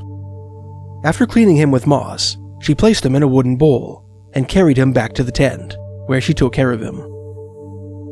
The baby, whom his sister named Jacobish, survived his infancy and grew into a strong boy skilled with a bow and arrow. When he learned of his parents' fate, he resolved to bring Cachito-Husqua to justice and set out into the wilderness with a spruce bow he had fashioned himself. Jacobish found the monster with little difficulty and challenged him to a duel. The creature fought ferociously with his long nose, which it used to smash his smaller opponent. Every time he landed a blow, however, the boy got stronger. Ultimately, Jacobish slayed the monster with his arrows and brought his head back to his sister's camp as a trophy. At the monster's own suggestion, he removed its large ears and had his sister make his bed from them. When asked to describe Cachito-Husqua, Strong wrote, the informant said he was very large, had a big head, large ears and teeth, and a long nose with which he hit people. His tracks in the snow were described in their stories as large and round. One Indian who had seen pictures of the modern elephant said he thought that Cachito-Husqua was the elephant. Considered as a whole, the various First Nations legends concerning an elephantine monster in Canada seem to be nothing less than dramatizations of native encounters with mammoths. As Tyler pointed out, the detail of the creature's prehensile trunk, which appears in folkloric traditions across the continent, negates the possibility that such stories derive wholly from discoveries of mammoth bones, or even frozen mammoth carcasses. And the near ubiquitous interpretation of the creature as a beast covered with long, shaggy hair contradicts the notion, put forth by a number of writers, that native mammoth stories were inspired by photos and illustrations of elephants shown to the Indians by missionaries and fur traders. The stories clearly imply a cultural recollection of living mammoths. Less clear is the age of such cultural memories. Is it possible that the Mammoth legend is a relic of the Paleo-Indians' last megafaunal hunts at the end of the Pleistocene epoch, preserved throughout the millennia by tales conveyed from campfire to campfire? Or, as the remarkable clarity of the legend seems to imply, are the tales born from run-ins with mammoths in the relatively recent past, in the 18th, 19th, or even 20th centuries? As late as the 1950s, fabulous tales of a tropical oasis hidden away in some remote northern valley, where the last of the Ice Age giants could still be found, were being printed in North American newspapers and magazines. As Philip Godsell put it in his 1944 book, Romance of the Alaska Highway, somewhere in the Mackenzie Mountains, perhaps in the fabled Nahanni Valley, was a palm-girt oasis that had escaped the impact of the last ice age, where living dinosaurs and mammoths of a forgotten age disported themselves in steaming pools, rich with luxuriant vegetation. For over 50 years, stories of this legendary valley had been carried south to civilization by travelers from the great lone land, yet never could the trapper or hunter be found who could say he'd actually seen these wonders. Nearly every folkloric tradition on Earth has a story about a race of primitive wild men that live deep in the wilderness, beyond the outskirts of civilization. Some of these legendary people, like the one-eyed Cyclops of Greek mythology, or the Yeti of Tibetan tradition, are described as monstrous beings considerably larger than the average man. Others, like the Ebu Gogo of Flores, Indonesia, or the dwarf of Germanic folklore, are distinguished by their smallness. Others still, like the Greek satyr, or the medieval European woodwoes, are neither especially large nor particularly small, but comparable in size to man. Since the late 1700s, the Western mind has generally relegated the wild man to the realm of fantasy, to keep company with dragons, unicorns, and other fabulous animals born of the fevered imaginings of our less enlightened ancestors. This past century, however, has seen that universal mainstay of fireside fables make a gradual return to the land of plausibility, beginning with credible eyewitness reports of wild men encountered in the most far-flung corners of the globe. Among the first modern scientists to seriously consider the possibility that the legendary wild man might have some basis in reality was a maverick Scottish-American biologist named Ivan T. Sanderson.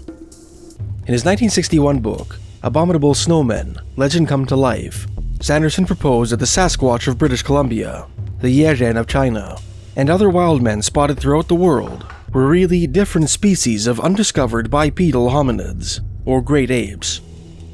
He divided these hypothetical species into 4 taxonomic classes based on physical characteristics and behavior, namely neogiants, subhumans, subhominids, and proto-pygmies.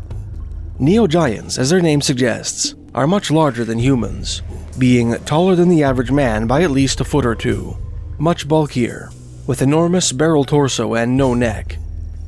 Proto-pygmies, conversely, are described as being smaller than average humans, to tiny. Subhominids, though only slightly larger than the average man, are distinguished by their excessively bestial nature, and of the 4 classes are in every way the least human.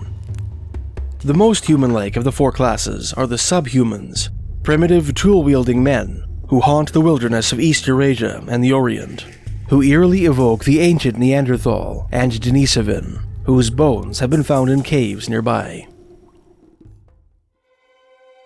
Although it would undoubtedly have been worth our while to make a brief digression here before proceeding into the nature of the Neanderthal and his mysterious Asian cousin, the Denisovan, the truth is that there is no real consensus in the world of anthropology as to what Neanderthals are, when they lived, how they behaved, or what became of them.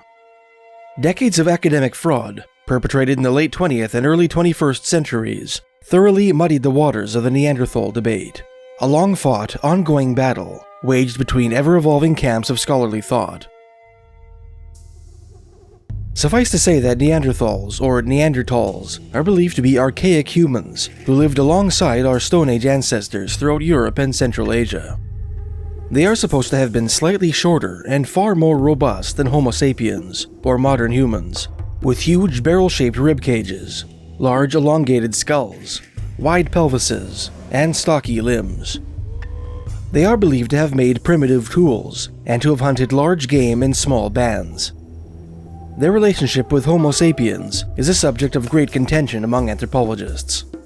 Some scholars believe that they competed fiercely with humans for resources. Others contend that they interbred with humans, arguing that traces of Neanderthal DNA are present in the human genome. Others still believe that Neanderthals hunted humans for sustenance, instilling in our genetic memory a primordial dread of human-like predators. Whatever the case, most scholars agree that, sometime in the distant past, Neanderthals vanished from existence, perhaps succumbing to human competition, genetic deterioration resultant of inbreeding, or climate change. Sanderson's subhuman class, the most human-like of the elusive hairy hominids reported in wilderness areas throughout the world, so evocative of the ancient Neanderthal, has since been reclassified by other scientists interested in the subject of the wild man. In her 1983 book, Still Living, Yeti, Sasquatch, and the Neanderthal Enigma, British archaeologist Dr. Myra Shackley divided Sanderson's subhumans into two different categories. One category is populated exclusively by the Chichunya, a 6-foot-tall, skin-clad troglodyte, or cave dweller, spotted in the mountains of Siberia, which Shackley proposed was some variety of human. The other is populated by the Almas, a smaller, man-like creature, reported throughout Central Asia, from the Caucasus Mountains to the Gobi Desert, which she proposed was a living Neanderthal. Shackley first alluded to the possibility that the Neanderthal might still exist today in her 1980 book, Neanderthal Man. Even back in the days of the extinction hypothesis, she wrote, referring to the theory that the Neanderthal died out thousands of years ago due to outcompetition by Homo sapiens, it was suggested that relict populations of Neanderthals might have survived long after the death of their companions, eking out a miserable existence far from the best hunting grounds, and eventually fading quietly away. And then there was a suggestion, at first dismissed as unquestionably lunatic fringe, that some of the stories told of creatures living in the high mountain regions of the Himalayas, Mongolia, and the Caucasus might represent those relict populations of Neanderthals who have retreated to a climate in which they were well fitted to survive, and where they were unlikely to meet with much competition. This suggestion is being taken very seriously by some extremely reputable scientists, and it is no longer possible to dismiss it out of hand. The scientists to which Shackley alluded may have included cryptozoologists Loren Coleman and Patrick Weig, who essentially, if not explicitly, divided Sanderson's subhumans into three of their own subdivisions in their 1999 book, The Field Guide to Bigfoot, Yeti, and Other Mystery Primates Worldwide. One of these subdivisions was the Neanderthaloid class, which, in spite of Dr. Shackley's 1983 proposal, did not include the Almas of Central Asia. Neanderthaloids average about 6 feet tall and have a stocky, muscular build, they wrote. Their bodies sport a reddish hair, and males generally have abundant facial hair, often with a fringe beard. All Neanderthaloids have heavy brow ridges and a large, broad nose. Coleman and Weig's second subdivision of Sanderson's subhuman category is the marked hominid class, to which Shackley's Chichunya belongs, whose members abide in the Siberian, Alaskan, and Canadian subarctic. Though often mistaken for the Sasquatch, they wrote, marked hominids are actually more human-looking and somewhat shorter than the classic neogiant, about 7 feet tall, with firm, powerful bodies, with well-developed legs and shoulder muscles. Coleman and Weig's third subdivision is the Erectus hominid class, which includes the Almas, the Chinese Yeren, and other mystery hominids which they claimed have in the past been misidentified as Neanderthal, alluding perhaps to Shackley's work. The Erectus hominids, they wrote, are human-sized to about 6 feet tall. Their bodies are also within the standard human range, with a slight barreling of the chest. They are partially to fully hairy, with head hair longer than their body hair. Canada has a few legendary wildmen who could easily fit into Coleman and Weig's marked hominid, Erectus hominid, and Neanderthaloid classes, into Shackley's Chichunya and Almas classes, and into Sanderson's broader subhuman class. British Columbia's Shuswap people, for example, who lived at the northern end of the interior plateau, in Canada's northwestern Rocky Mountains, and in the forests east of Caribou Country, tell traditional stories about a short, robust, human-like creature they called Tema'at. Scots-Canadian anthropologist James Tate described this legendary entity in his 1909 treatise on the Shuswap for the American Museum of Natural History. Beings called Tema'at, or Temtamanaat, Tate wrote, are said to be occasionally seen. They are described as very short, from about 4 feet to 4.5 feet tall, with underset strong bodies, sometimes obese, with heads of peculiar shape.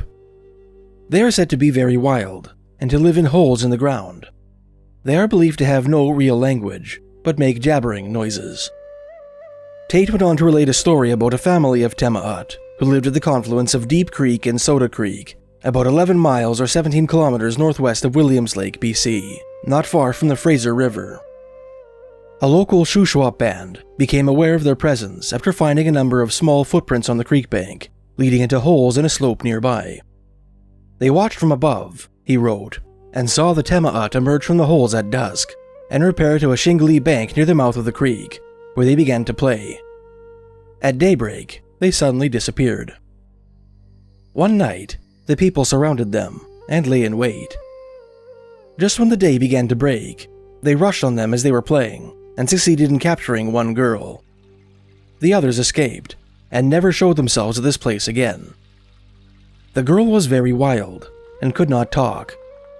After a long time, she became tame and gradually learned how to speak. She married a Soda Creek man and had many descendants. They were all short, stout people and partook of all her characteristics. They were superior, both physically and mentally, and all of them were great wrestlers.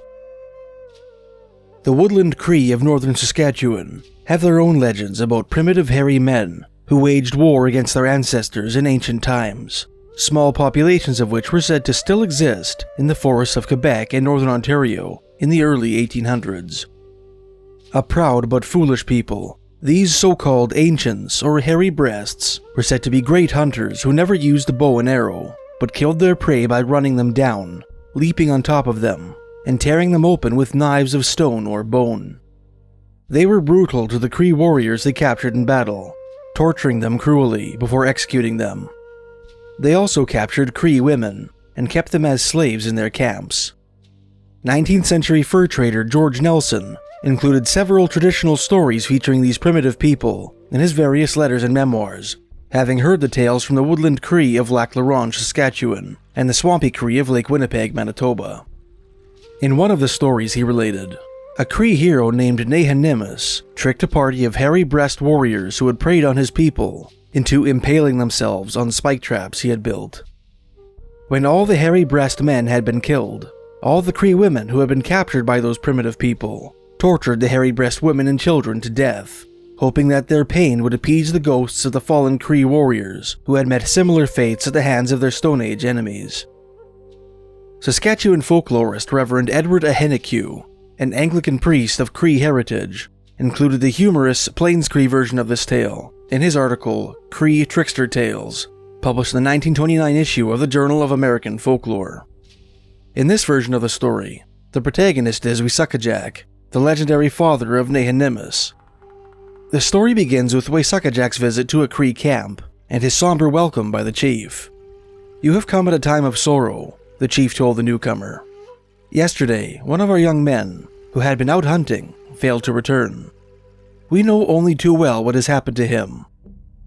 There are hairy beings living some distance from here who have been instrumental in the death of a number of our young men. Whenever they find a man walking through the forest alone, they kill him and eat him. These beings are known as the Hairy Hearts." Hoping to put an end to the Hairy Hearts and their predations, Wisakajak wandered over to a lake where many hunters had gone missing and pretended to fall into a spike trap the monsters had laid for the Cree. He was shortly picked up by a Hairy Heart who believed him to be dead and who carried him off to his camp. There, the mischievous hero spent a day and night playing tricks on the dim-witted cannibals, from which he derived great pleasure. Finally, he laid a trap for the monsters, lured them into it, and dispatched them all with his war club. When his enemies all lay dead before him, Wisakajak cut out their hairy hearts, burned them, and scattered the ashes to the wind. Following a motif which recurs in the monster stories of the westerly Salish Indians, the ashes all transformed into timid rabbits, which hopped away into the forest. A variation of the hairy breast legend also exists among the Rocky Cree of northwestern Manitoba. In his 1989 book on the oral traditions of the Rock Cree of Granville Lake, Manitoba, American anthropologist Robert A. Brightman included 3 stories featuring a primitive, man-eating tribe, whom the natives called the Hairy Heart people. In Brightman's first Hairy Heart story, told by Cree elder Selezi Linklater and translated by Caroline Caribou, a Hairy Heart father and son stalk a band of Cree, whom they intend to eat. The Hairy Heart Father is described as having mystical abilities, which allow him to remotely locate his human prey and to masterfully camouflage himself and his son. The two predators also seem to have some sort of psychic connection with each other. The cannibals are too powerful for humans to best in open combat, and so the Cree run and hide from them. The Indians initially managed to evade their pursuers through the magical workings of their chief, a medicine man endowed with the gift of clairvoyance. After the cannibals capture and eat several Cree children, however, the Cree chief invites the predators into his lodge. Inside, the Hairy Hearts lose their power, which melts away owing to the warmth of the fire. They pretend to make peace with the Cree, and each of them marries a Cree woman. Secretly, however, the Hairy Hearts plan to eat their new kinsman at the earliest opportunity. Later on, while out hunting in the cold, the Hairy Heart son regains his power, but is ambushed and killed by his suspicious brothers-in-law before he can carry out his sinister plan. Back at camp, the Hairy Heart father, who psychically learns of his son's death, murders a woman. Before he can inflict further damage, he is clubbed to death by Cree warriors, who only managed to prevail against him because the fire in the lodge had made him weak.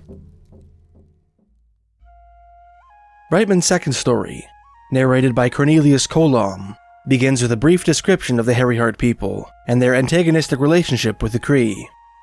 According to Colom, the Hairy Hearts killed Indians whenever they encountered them. They slaughtered the men, ate the children, and kept the women as wives. On one occasion, however, they deviated from their regular modus operandi by adopting a young Cree warrior who had murdered his own uncle. Another of the young man's uncles, a fearsome, battle-scarred brave named Kayanwi, set out to bring his nephew to justice. He tracked his murderous kinsman to a beaver lodge, where the band of Hairy Hearts who had adopted the latter were busy hunting beavers. Through artifice and deception, Kayanwi managed to kill all the Hairy Heart men with his knife, and finally shot his nephew in the ribs with an arrow. He then found the Cree women who had been captured by the Hairy Hearts, and advised them to slaughter the wives of their captors with their own stone axes. The women followed his suggestion, and wiped out the Hairy Heart band. Brightman's third story, also told by Colom, is nearly identical to a Hennequ's story. Instead of Waisakajak, however, the hero of this tale is Kayanwi, the protagonist of the previous story. Another race of primitive people are said to live in the valley of the South Nahanni River, an ancient, storied waterway which runs through the Mackenzie Mountains near the southern border of Yukon and the Northwest Territories, through what is popularly known as the Headless Valley.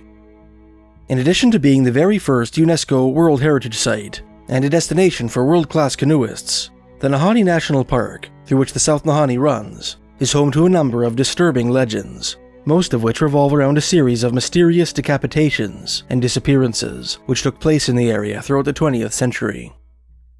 One of the Nahanni's many legends tells of a race of brutal Stone Age warriors called the Naha, who once inhabited the region, who occasionally raided nearby Dene camps in the lowlands along the Liard River, into which the South Nahanni drains. Every once in a while, these Paleolithic savages would leave their camp at the mouth of Prairie Creek, a tributary of the Nahanni, or the so-called Mongol caves which overlook the river, in which some storytellers say the Naha made their homes, and headed downriver, armed with weapons of stone and bone.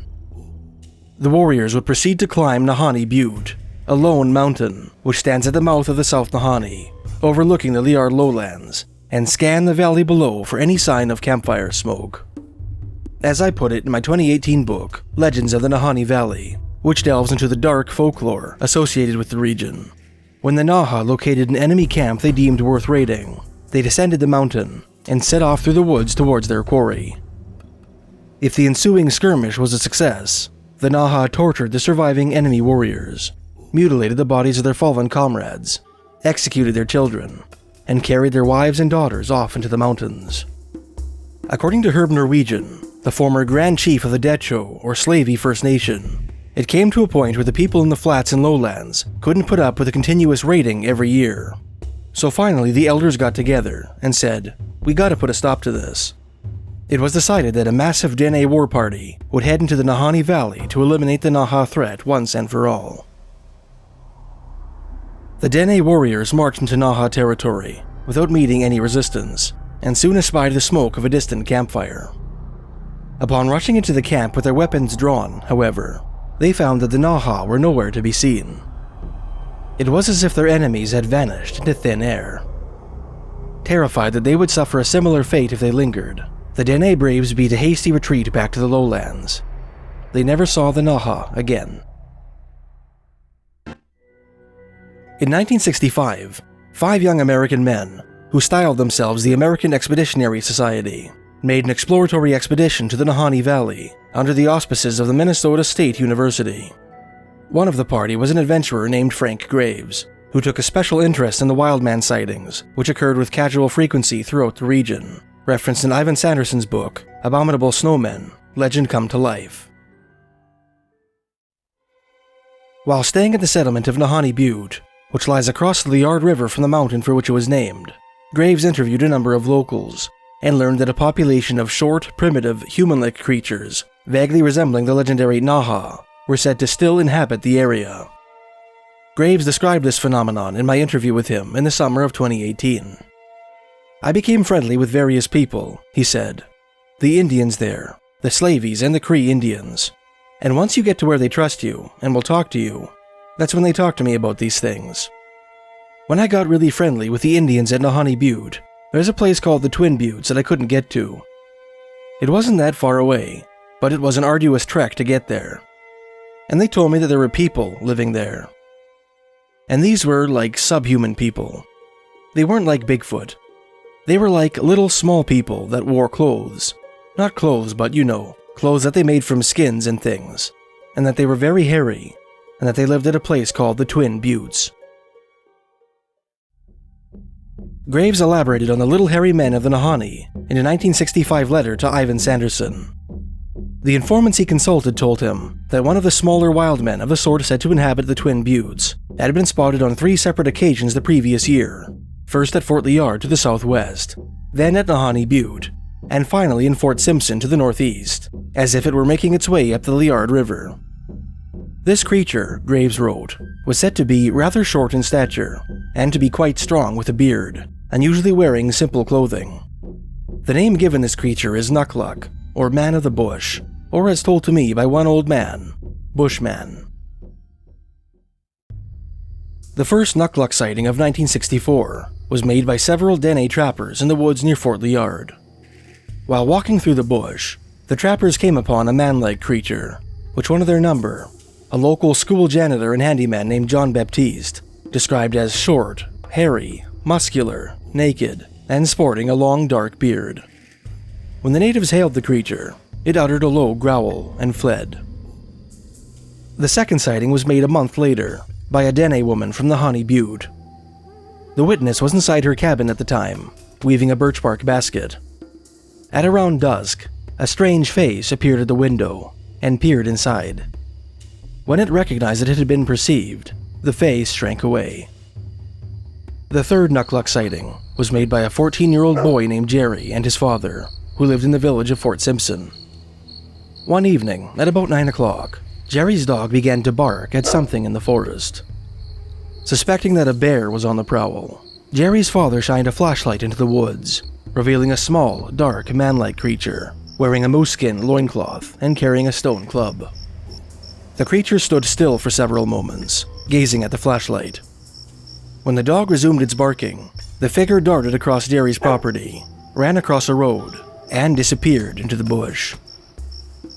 Lauren Coleman and Patrick Weed included a page in the Nukluk in their 1999 book, and placed the creature in the Neanderthaloid class, one of the 3 roughly man-sized hominid categories which fit under Sanderson's broader subhuman umbrella. There is only one other Canadian wildman whom they fit under that same canopy, a mysterious creature called Old Yellowtop, spotted near the mining town of Cobalt, Ontario, several times throughout the 20th century, not far from a lake with an equally mysterious secret. But that's a story for another time.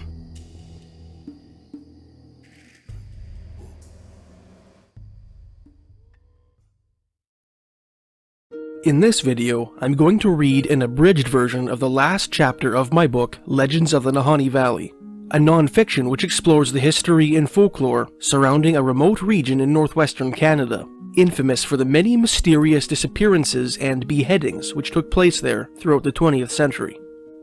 This particular chapter treats with the various prehistoric monsters, which legend says abide in the watershed of the South Nahanni River, from woolly mammoths to giant bears to a mysterious predator, which I briefly alluded to in my video on the Wahila.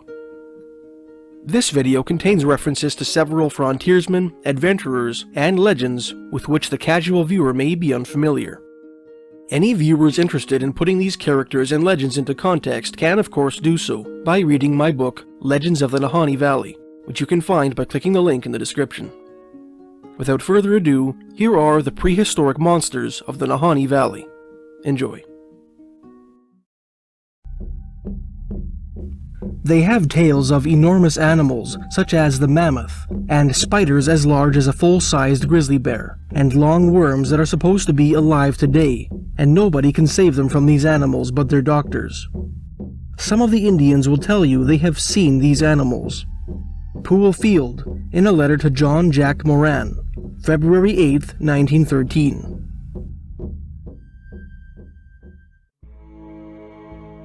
Geographers describe the South Nahanni as an antecedent river, a rare sort of waterway, older than the ancient mountains that surround it.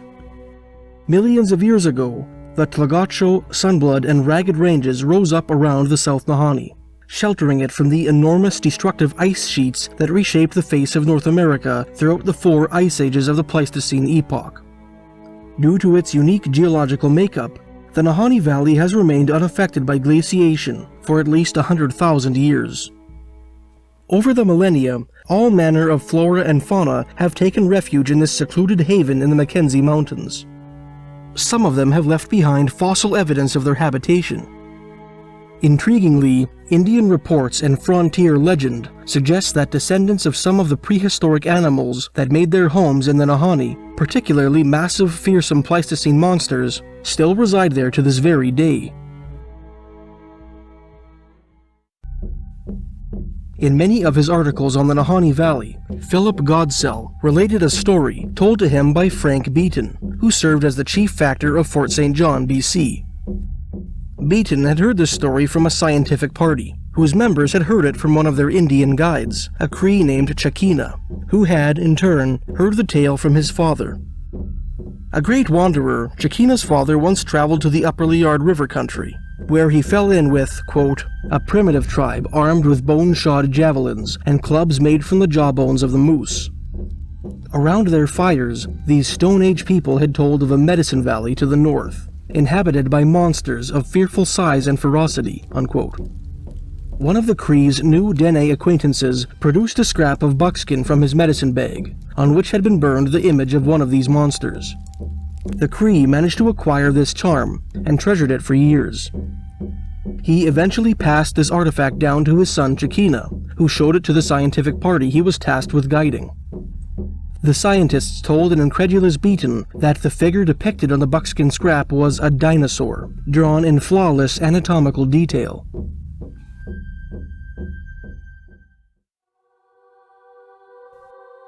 Legend has it that a forgotten vale tucked away somewhere in the watershed of the South Nahanni is home to relict populations of woolly mammoths. Giant, hairy, elephant-like creatures generally believed to have gone extinct around 4,500 years ago.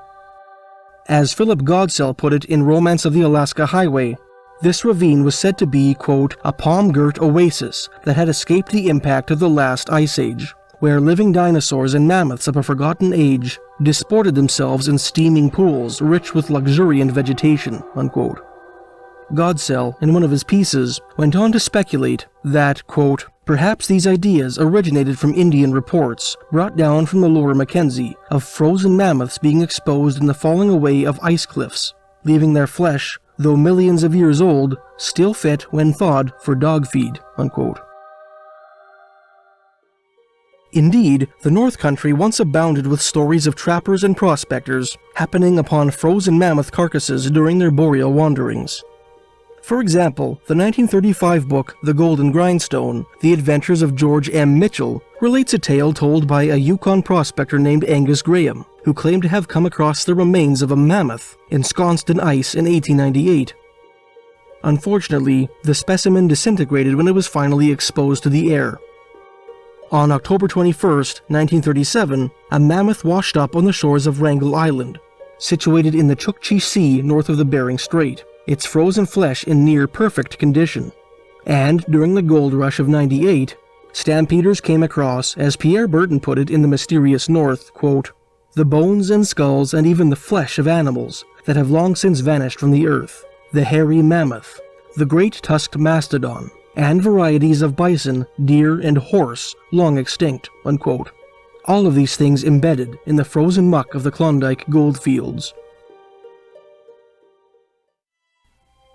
Frozen corpses aren't the only vestiges of woolly mammoths to show up in the North Country.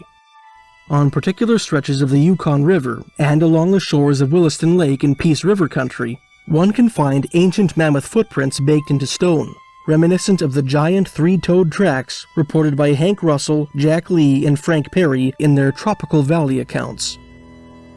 Mammoth tusks are also found in surprising abundance in the Northland. Frontiersmen would often decorate their cabins with ancient bones they picked up in the wilderness, and trinkets fashioned from mammoth ivory were once a staple of northern gift shops.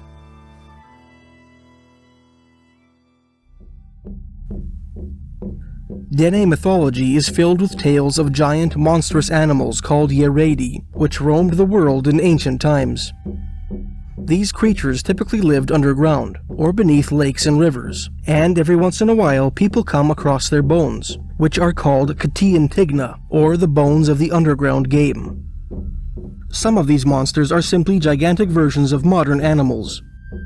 For example, Dene legend has it that ferocious giant beavers once wandered about the North Country, terrorizing the natives they met along the way. 3 of them lived on Lake Athabasca, and drowned people by slapping their huge tails on the water. Another giant beaver built his home on Great Slave Lake at the mouth of the Yellowknife River, while another inhabited Nahanni Butte. The Beaver Dam Rapids on the Liard River constitute the remains of one of his lodges. Interestingly, there is another Yeredi, a huge elephant-like monster called Nuti, which is almost certainly based upon the mammoth. In his ethnographic reconstruction of the Casca Indians, John Honigman related an old Casca legend featuring one of these creatures. This particular story, along with the concept of the Nuti in general, seems to imply a strong cultural recollection of living mammoths. In other words, the evidence suggests that the Dene, or perhaps their nomadic ancestors, lived alongside mammoths and dramatized their interactions with them in their oral history. However, this is not the only way in which pre-contact Dene might have developed the notion of giant elephantine monsters.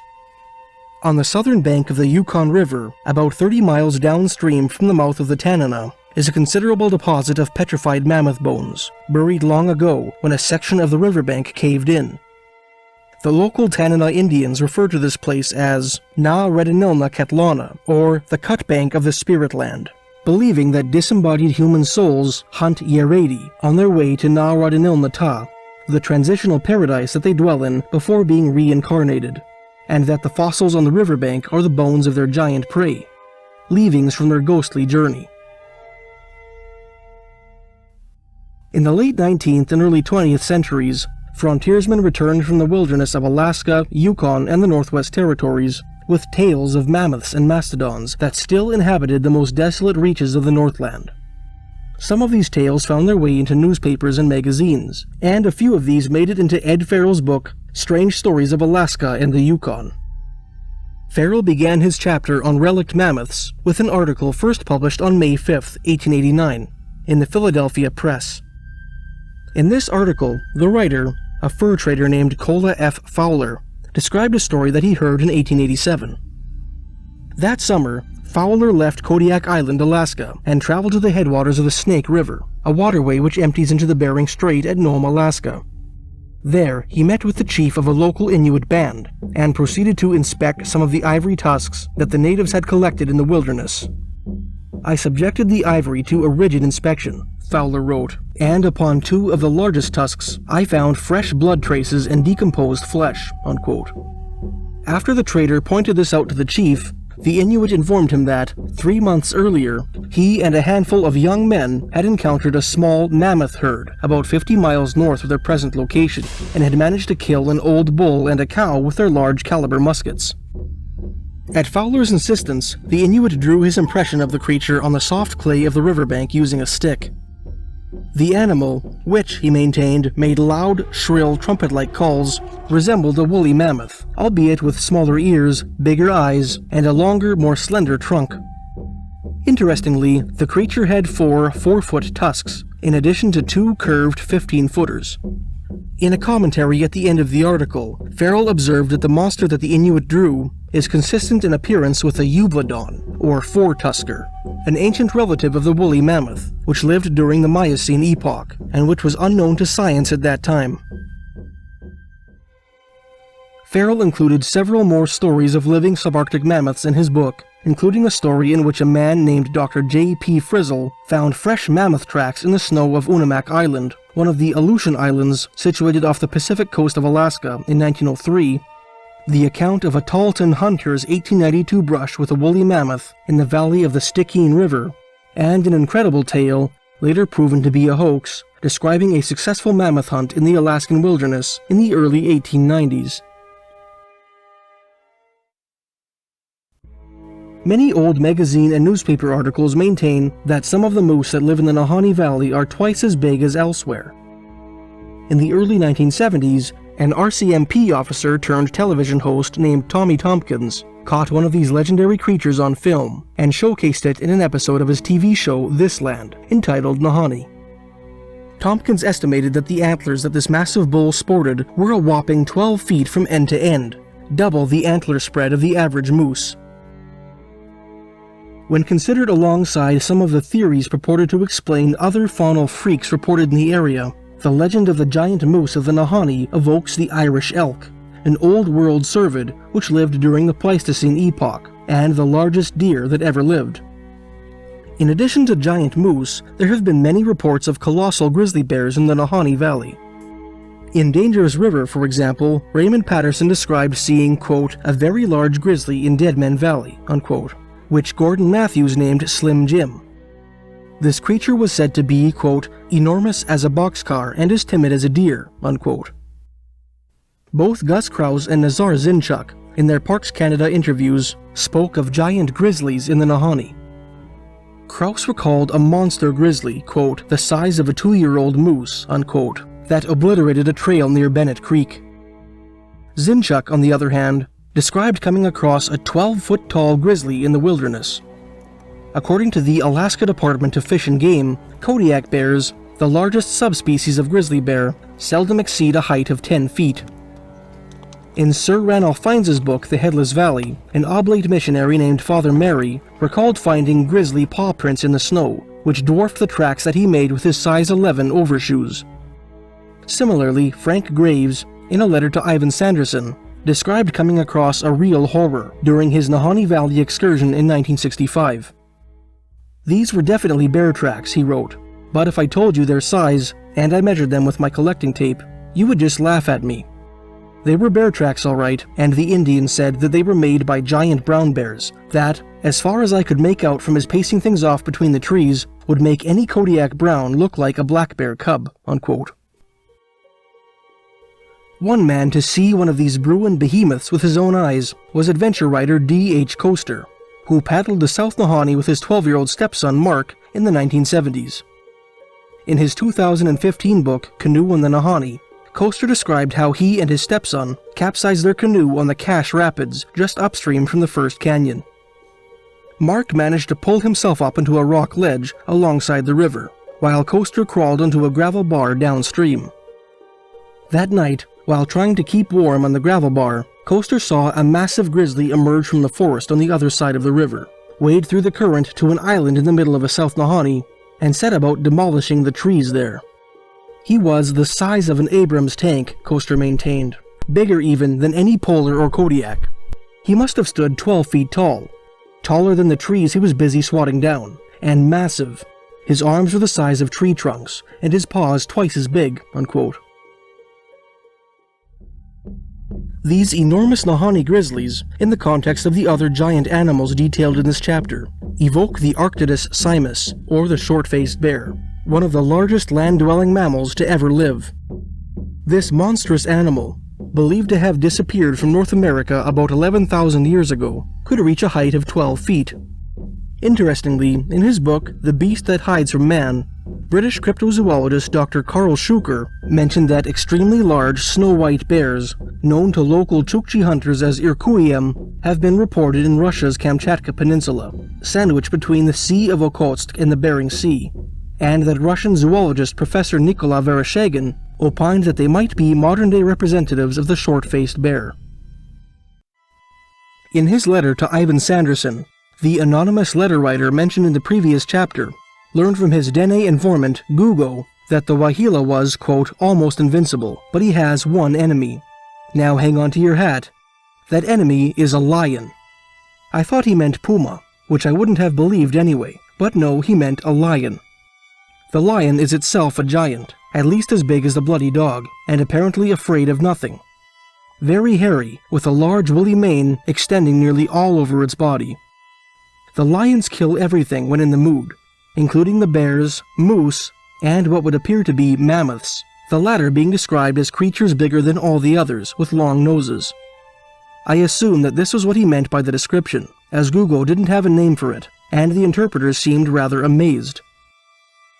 In keeping with the pattern we have been following in this chapter, this enormous lion of the Nahanni Valley conjures up images of not only the famous Smilodon or saber-toothed tiger, but also the North American cave lion, an extinct subspecies of lion that lived in North America during the Pleistocene epoch. The North American cave lion is believed to have measured 1.6 to 2.5 meters, that's 5 feet 3 inches to 8 feet 2 inches, from nose to the base of its tail. With a shoulder height of 1.2 meters, or 3 feet 11 inches, it is believed to be one of the largest felines to ever live. Thanks for watching. If you enjoyed this video and would like to help support this channel, please check out my book, Legends of the Nahanni Valley, which you can find by clicking the link in the description.